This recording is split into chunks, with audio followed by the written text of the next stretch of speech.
प्यारे मित्रों, जब भी लैट्रिन या पेशाब का प्रेशर लगे तो तुरंत ही निपटा लेना चाहिए, इसको रोकना नहीं चाहिए। देखिए, हमारे गांव में पहले ये लैट्रिन तो अभी आई हैं, तो हम छोटे थे, छोटे क्या काफ़ी बड़े हो गए थे और लैट्रिन नहीं थी, तो गांव में ऐसे ही खुले में खेतों में जाना पड़ता था। तो जब दिन में हमें प्रेशर आता था तो हम थोड़ा शर्म के मारे क्या करते थे कि मैं अपनी एड़ी अपनी गुदा पर रख कर और ऐसे ही दबा लिया करता था, तो वो प्रेशर मिट जाता था उस समय।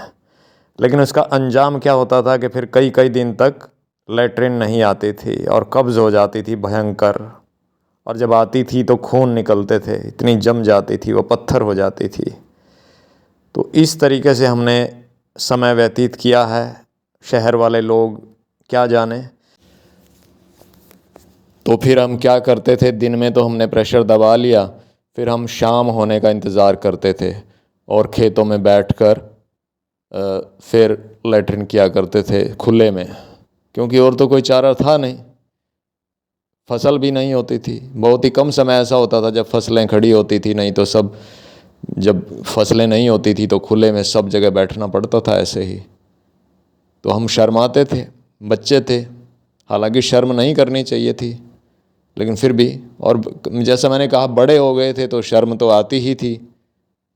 कैसे कैसे छुप के बैठना पड़ता था, कहीं किसी की आड़ में, किसी का। तो बहुत बुरे दिन देखे हैं हमने। और फिर यह आदत हमारी इतनी पक्की हो गई मेरी कि जब मैं जा सकता था तब भी जल्दी जल्दी में, मान लो कोई और काम है तो बस एड़ी रखी गुदा पर और बस दबा लिया। तो उसका अंजाम ये हुआ कि मेरी आंतें इतनी ख़राब हो गई, इतनी भयंकर कमज़ोर हो गई कि आज भी मैं उनका असर भुगत रहा हूँ। कोई परमपिता परमात्मा की दया से मेरी मृत्यु नहीं हुई है, बस ये भला हुआ है परमपिता भगवान की शक्ति से, भगवान कृष्ण की शक्ति से। लेकिन आप सबको मैं बचाना चाहता हूँ कि आप ऐसा ना करें, ठीक है जी। जब भी लैट्रिन का प्रेशर हो, देखिए, अगर कोई वायु घूम रही है आपकी आंतों में और आप ऐसे ही दबाए हुए हैं, हवा घूम रही है, आप टॉयलेट में जाके हवा को निकाल नहीं रहे हैं, जब आप हवा को निकालोगे तो जैसे फैक्ट्री के बॉयलर में से भाप निकलती है ना, तो इतनी तेज़ी से आपके गुदा द्वार से वो निकलेगी, और वही आपने अंदर रोकी हुई थी। तो भाप में कितनी शक्ति होती है आपको पता है? भाप जो है लोहे की पाइप को तोड़कर बाहर निकल जाती है, उसमें से छेद करके बाहर निकल जाती है। तो आपकी आंतों में से भी वायु ऐसे ही निकलेगी अगर आपने रोक ली, लैट्रिन रोक ली, या कोई हवा घूम रही है, वात रोग है आपको, तो वो रोक लिया आपने किसी तरह, आप टॉयलेट नहीं जा रहे और लगातार वायु जो है दुख दे रही है अंदर हवा, तो उसका अंजाम क्या होगा कि यदि वह दिल की तरफ चली गई तो आपको हार्ट अटैक हो जाएगा।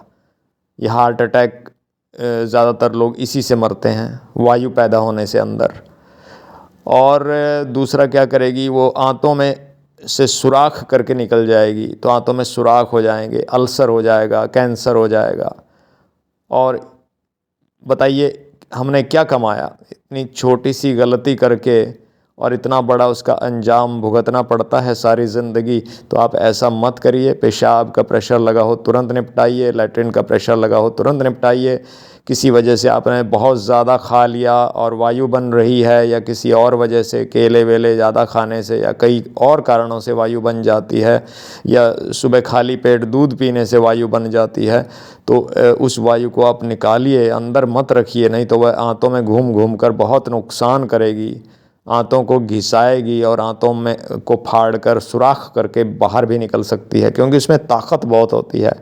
जैसे मैंने बताया ना कि भाप में इतनी शक्ति होती है कि लोहे की पाइप को, हालांकि देखो पानी की भाप बनती है, लेकिन उसमें इतनी शक्ति हो जाती है कि वह लोहे की पाइप को भी फाड़ कर बाहर निकल सकती है। आपने देखा होगा प्रेशर कुकर में जब भाप निकलती है तो आप हाथ लगा के देख लो, आपके हाथ में से निकल जाएगी, सुराख कर देगी आपके हाथ में, इतनी ताकत भाप के अंदर होती है। तो यही खिलवाड़ हम अपनी आंतों के साथ करते हैं, लेकिन हमें सामने नहीं दिखता, तो हमें पता नहीं चलता है नुकसान का।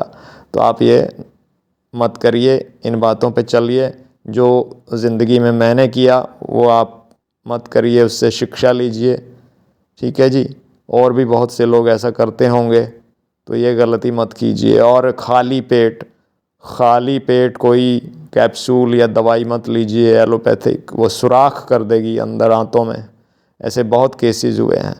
कुछ बस बहुत ही कम दवाइयाँ होती हैं जैसे गैस वैस बनने की, जिनको खाली पेट लेने की सलाह दी जाती है।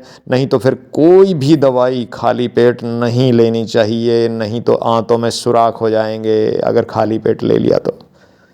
क्योंकि वह और तो कुछ पड़ा नहीं आंतों में, बस वह दवाई असर करेगी और सुराख कर देगी। लेकिन अगर उसमें भोजन पड़ा है तो दवाई का असर कम होगा, सुराख नहीं कर पाएगी दवाई, और वह हमारे फ़ायदे के लिए ही होगा। तो जो भी दवाई लेनी है वो खाना खाकर, कुछ ना कुछ खाकर, आंतों में कुछ पड़ा होना चाहिए तभी लेनी चाहिए। नहीं तो आंतों में ऐसे सुराख कर देगी कि ज़िंदगी भर ठीक नहीं होंगे और कैंसर बन जाएगा। तो इन सब बातों को ध्यान रखना जी। जय श्री राम।